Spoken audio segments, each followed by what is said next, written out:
अस्सलामु अलैकुम व्यूअर्स, मैं हूं आपका मेज़बान मोहम्मद ज़ुबैर और आप देख रहे हैं ज़ुबैर टीवी। आज हम आपको इस वीडियो में ये बताने जा रहे हैं कि इकरारुल हसन की जान को किससे ख़तरा है। वीडियो शुरू करने से पहले अगर आपने हमारे चैनल ज़ुबैर टीवी को अभी तक सब्सक्राइब नहीं किया तो पहले सब्सक्राइब करें और साथ ठहरे बेल आइकन को प्रेस करें ताकि हर नई आने वाली अपडेट आपको मौसूल होती रहे। चलें आपको सुनाते हैं इकरारुल हसन का वीडियो पैगाम। बिस्मिल्लाहिर्रहमानिर्रहीम। मैं ये बात रिकॉर्ड पर लाने के लिए बना रहा हूँ कि आजकल में खुदा ना खास्ता मुझे कोई नुकसान पहुँचता है, मेरी टीम के किसी मेंबर को कोई नुकसान पहुँचता है, हमारे किसी साथी की जान जाती है, तो कानून नाफिज करने वाले इदारों को ये मालूम हो कि इसके पीछे कौन हो सकता है। वैसे तो 8 साल में टीम सरेआम ने जितने भी जराइम पेशा अफराद को बेनकाब किया, उनमें से जिसका भी बस चले वो हमें गोली मारने से कम नहीं करेगा। हर एक हमारी जान का दुश्मन है। सोशल मीडिया पर भी ये लोग इनके हवारी अक्सर कैंपेन्स चलाते रहते हैं। लेकिन ये मामला ज़रा मुख्तलिफ इस तरह से है कि मेरे दाएं जानिब आप जिस शख्स को देख रहे हैं, ये पुलिस यूनिफॉर्म भी जाली है, ये शख्स भी जाली DSP है, इसकी गाड़ी पर लगी सरकारी नंबर प्लेट भी जाली है, और ये और इसके जाली पुलिस एहलकारों का गैंग इगवा बराए तावान का काम करता था, जिसे 3 साल पहले टीम सरेआम ने अपनी जान लिटरली हथेली पर रखकर बेनकाब किया था। रेंजर्स के साथ हमने कार्रवाई की थी, इस गैंग में हमारे लोग शामिल रहे और इगवा बराए तावान की इसकी कार्रवाइयों को खुफिया कैमरों पर रिकॉर्ड किया। ऐसी सूरत में कि अगर इसे पता चल जाता कि ये लोग टीम सरेआम के लोग हैं तो वो उसी वक्त उन्हें गोली मारता, गुरेज नहीं करता गोली मारने से।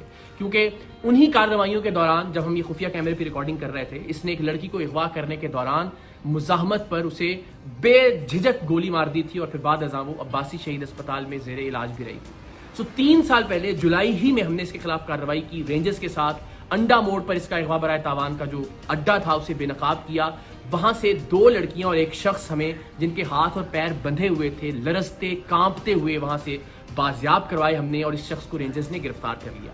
इसकी गिरफ्तारी के बाद ये पता चला कि इस पर कत्ल के 3 मुकदमात, कम से कम 3 मुकदमात मुख्तलिफ थानों में दर्ज हैं। उन थानों की पुलिस आई, इंटेरोगेट किया और इसको गिरफ्तार कर लिया अमली तौर पर उन 3 कत्ल के मुकदमात में भी। लेकिन सुभान अल्लाह, अल्लाह इस मुल्क के निज़ाम इंसाफ को बेहतर करे कि लोअर कोर्ट से तो इसकी बेल खारिज होती नहीं, लेकिन 3 साल बाद हाई कोर्ट से इस शख्स की जमानत मंजूर हो गई और ये शख्स जो 3 कत्ल के मुकदमात में मतलूब था, जिसे हमने सबूतों के साथ रेंजर्स के साथ जाके बाजियाब करवाया था, जिस वक्त रेंजर्स ने और हमने ये कार्रवाई की उस वक्त इसके अगवा बराए तावान के अड्डे से 3 लोग, जिनमें 2 लड़कियां शामिल थीं, वो जंजीरों में बंधे हुए वहां से बाजियाब हुए। लेकिन उसके बावजूद ये शख्स मुआशरे में बाहर आ गया और बाहर आने के बाद इसने क्या किया, वो शख्स जो हमारा खैर खा था, जिसे आप इन्फॉर्मर भी कह सकते हैं, जिसने हमारे अराकीन को इसके गैंग में शामिल करवाया था, और वो बेचारा अब तक 4 घर इसके खौफ से तब्दील कर चुका था। इसने उसका घर तलाश किया, उसके घर में जाके पिस्तौल के जोर पर उसे नींद की गोलियां खिलाई, नकाब उड़ाया, अपने दूसरे साथी को इसी हमारे साथी की चाबी दी कि गाड़ी स्टार्ट करे और दरवाजे के बाहर ले आए और इसको अपार्टमेंट से नीचे उतार कर लेकर आया। और इरादा ये था कि इसको अगवा करके लेकर जाए अपने अड्डे पर और तशद्दुद करके इसको मारे ताकि इबरत का निशान बना सके। लेकिन अल्लाह की करनी, अल्लाह को कुछ और मंजूर था। CCTV फुटेज आप देख सकते हैं कि ये जैसे ही वो नकाब के साथ इसको लेकर नीचे उतरा, वो गोलियों का असर अल्लाह की मेहरबानी से ज़ायल हुआ और हमारा जो साथी था वो वहाँ से भागा। ये उसके पीछे भागा, लेकिन तब तक इसने फिर रियलाइज़ किया कि अब मुझे इसका पीछा नहीं करना चाहिए। वापस आया और उसकी गाड़ी को लेकर ये लोग चले गए। उस दिन की FIR भी थाना गिजरी में इस वाक़े की दर्ज है। लेकिन इस शख्स के जुनून का आलम आप ये देखिए कि ये बेधड़क होकर गोली चलाता है। उस शख्स को भी अगवा करने आ गया 3 साल जेल में रहने के बावजूद भी। सो हमारी जान तो हाजिर है पाकिस्तान के लिए, हमारा खून हाजिर है हर वक्त पाकिस्तान के लिए। हम हर जगह सरेआम जाते हैं, इवेंट्स के अंदर लोगों के दरमियान मौजूद होते हैं, रिकॉर्डिंग्स कर रहे होते हैं। सो ये ज़िंदगी तो हाजिर है इस कॉज के लिए। लेकिन इस बात से बहुत तकलीफ होगी कि खुदा न खास्ता प्रोग्राम सरेआम की वजह से, प्रोग्राम से वाबस्ता किसी टीम मेंबर या किसी खैर खा की जान चली जाए, नाहक जान चली जाए। तो आप सबसे मेरी ये रिक्वेस्ट है कि अब तक हमने जो भी कंट्रीब्यूट किया है सोसाइटी के लिए, हमने कभी कुछ नहीं मांगा। मेरी सिर्फ ये रिक्वेस्ट है कि अगर आप में से कोई भी शख्स इस शख्स को जानता है جس پر 3 قتل کی FIR ہیں. اب اس اغوا کی کوشش کی FIR بھی ہو گئی. جو ہم نے لوگ بازیاب کروائے تھے رینجرز کے ساتھ جا کر, اس کی FIR بھی موجود ہے.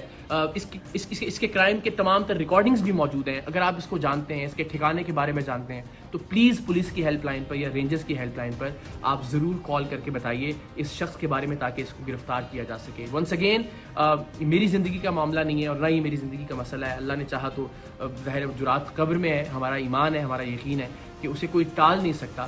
لیکن کسی ایسے شخص کی جس نے نیک نیتی کے ساتھ ٹیم سریام کی مدد کی, یا ٹیم سریام کی باقی اراکین جو پروڈیوسرز ہیں, ڈائریکٹرز ہیں, ان کو کسی طرح کا نقصان پہنچے, تو یہ بڑا ناقابل تلافی نقصان ہوگا میرے لیے زندگی بھر کے لیے. تو آپ سب سے ریکویسٹ ہے, پلیز اس شخص کے بارے میں آپ کوئی بھی انفارمیشن رکھتے ہیں تو آپ شیئر کیجئے. کم سے کم یہ ضرور کیجئے کہ اس ویڈیو کو میکسیمم شیئر کیجئے اپنے واٹس ایپ گروپس میں, سوشل میڈیا پر, تاکہ زیادہ سے زیادہ لوگوں تک یہ پہنچ سکے, اور شاید کسی ایسے شخص تک یہ پہنچ جائے جو اس شخص کے بارے میں, جو جعلی DSP ہے وجی, اس کے بارے میں کوئی معلومات پولیس کو یا رینجرز کو دے سکتا ہو. باقی مجھے, میری ٹیم کو اور خاص طور پر ہمارے ساتھی کو اپنی دعاؤں میں یاد رکھیں. اس ویڈیو کو اعلیٰ حکام تک پہنچانے کے لیے زیادہ سے زیادہ شیئر کریں تاکہ ملزمان کو جلد از جلد گرفتار کر کے اقرار الحسن کو انصاف دلایا جا سکے.